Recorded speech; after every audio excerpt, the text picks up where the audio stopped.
our next speed talk from one of our other first-year PhD students.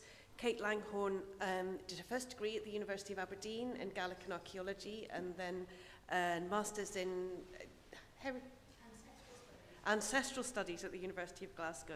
And she's here with us now, working on a PhD funded by the Scottish Graduate School for Arts and Humanities, Rewilding Finn McCool, the cultural ecology of the Gaelic heroic narrative in the landscape of the Gaelta. Fantastic. Madin Vagi, agus Madin Vagi Shagistach, Havorgada, me and La Hon Feskid Mapa Horgoda. Yeah, as Abby said herself, it's Mr. Ceit Langhorne. I'm in my first year doing my PhD here. I'm looking at Scéalach and Gaiscail.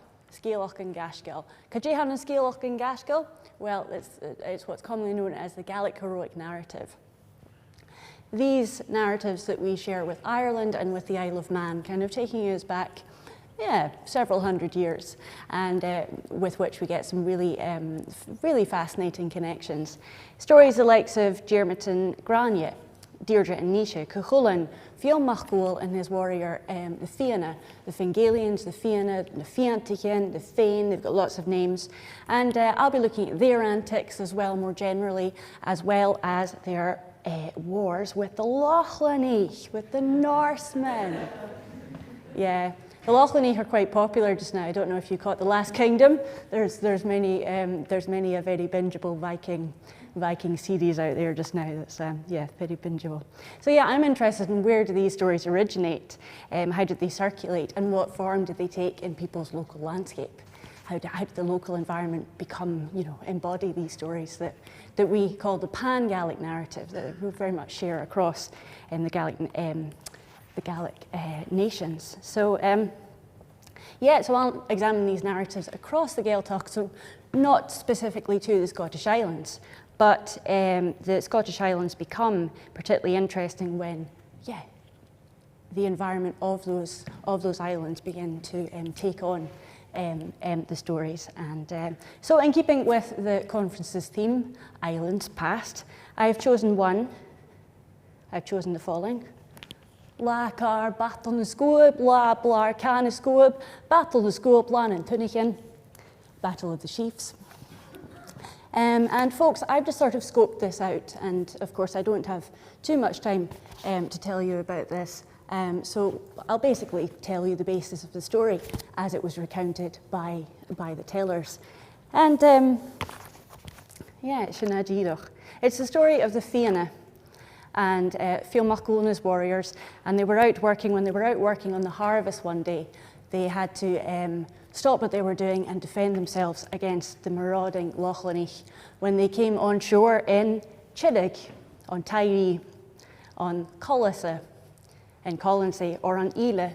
It's also in Islay. And we'll speak about that a little bit later. But from Dal Cameron, in conversation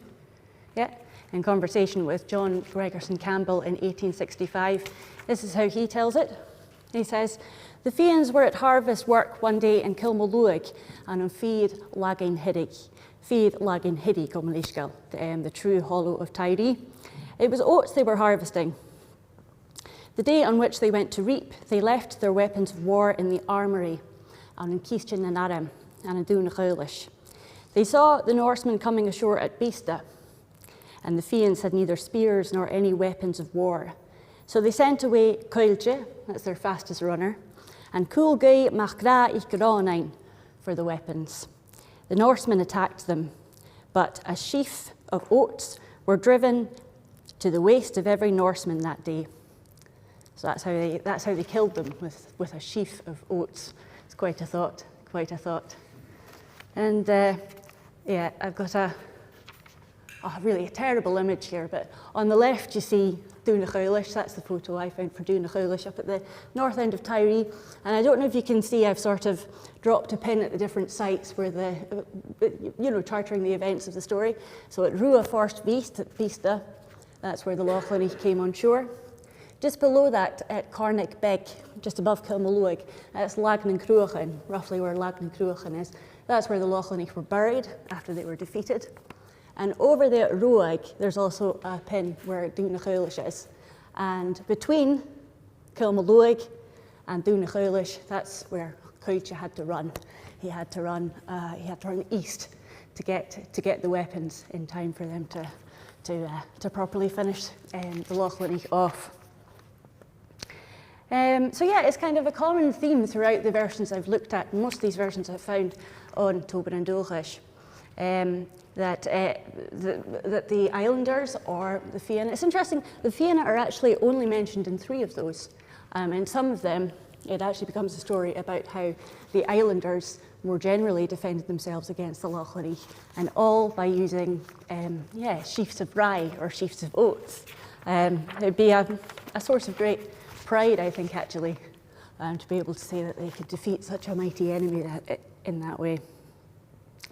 And Dal Sinclair is there. He was recorded twice in 1968, and both him and Hector MacLean used the proverb, as Dal Sinclair called it, to describe the fate at which the Lochlannach met.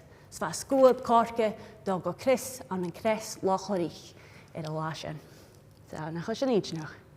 So, I mean, I'm posing it until I'm proven wrong. Perfectly happy to be proven wrong. That this looks like a narrative that kind of particularly belongs to these islands in Argyllshire. I haven't looked at Irish versions yet, but does that mean that it stands by itself? Well, no, because the Gaelic heroic narrative, as I say, there's all sorts of really interesting connections, and it's a very sort of fragmented tradition in many ways. So that brings me to Malcolm MacPhail's recounting of this.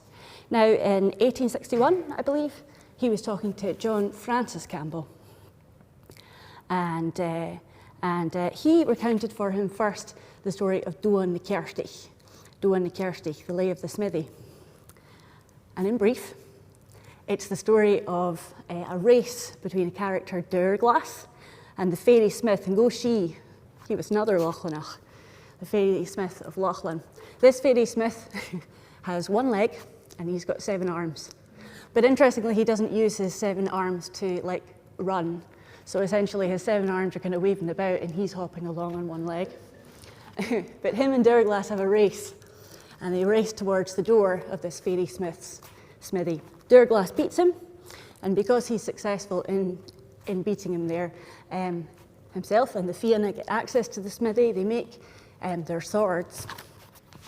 And it's also a very interesting story because this story is almost how Durglass gets to be reborn, forged in the heat of the smithy. He gets a new name because somebody in the fairy smith's party says, "Who's that dark, slender fellow striking the iron so hard?" And somebody goes, "Oh, cool, he's slender, Coillte, Gleva." So he became known as Coillte from then on. But then MacPhail, after he's told John Francis Campbell this, he says, "This was when they got the arms they had before, but Tunachin, they were sticks with sharp ends." So a bit of a deviation from Sheaves. There was a great battle between themselves and the Lochlanners, which was called Lan and Tunachin, the Day of the Stakes. And then the interviewer also says, this then fixes the period at the time of the wars with Lochlann in Islay.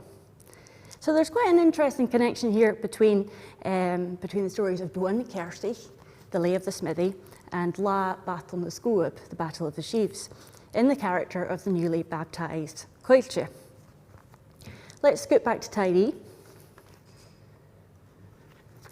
And in a conversation with John Brown and John MacPhail in Ballafooil, they're talking about Gile Cool na Féin. Now, the interviewer, Eric Cregan, he says, now, that was the slender man who was involved in the Battle of the Sheaves. They say, no, there's no connection with him at all. There's no connection with him at all in this story, they say. That happened up at the north end of the island. But this guy was the fastest. He was the fastest one in their group, and he was the messenger, and he would run from fort to fort at times of trouble. But they ascertain, they say, well, there was absolutely no connection there at all. But this is how they describe him, though. This is how they describe him. It is said that this boy was so fast that in delivering his message, you could see him 3 times which I would take to be a probable case at that time.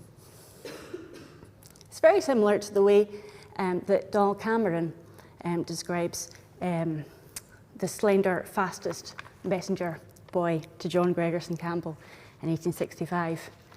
He says this is a dialogue that happens between Phelim and another one of the warriors. Look, if you can see any man coming with the armour. I see one man. It is thought, it is as though he has 3 heads on him. Ah, my child is at full speed. His feet are going as high as the top of his head as he comes. And Hector MacLean in Ballinlough in Tiree, it says, Villa Chian, ha Chian. Ha Margan big 3 Cassanage.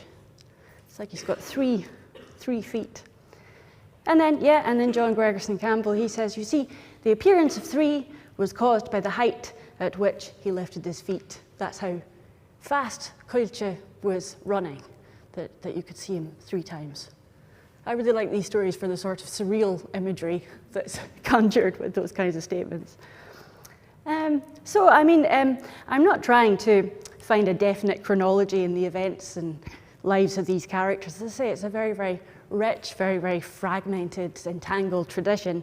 And I also can't speak at this stage to how popular Doan na Ceartaigh was as a sort of precursor to this story of the Battle of the Sheaves. But it's probably not too out there to imagine that Battle na Scoab might be a sort of inaugural battle of the newly baptized Coillte. They've just made the weapons, dumped them, gone to do the harvest, and he's sent back. He's just raced to the door of the smithy, but he's sent back to get the weapons. Away you go, Coillte, and get the weapons. So, in conclusion, perhaps a wee final word. At this stage in my research, it's just been very enjoyable to corroborate these different strands of telling and retelling and bring together the local environment, especially in Tiree with this one, which incorporates hills, local archaeology. It becomes a sort of arena, if you like, for a shared pan-Gaelic dialogue about our interactions with these characters as invaders, but also, of course, they were settlers and they were also kings. And as I say, it's a dialogue that takes us back and forth several hundred years and that we can share with our fellow Gaelic nations. So, Shinu, and that's all Lochlannach eating chips. Shouldn't you?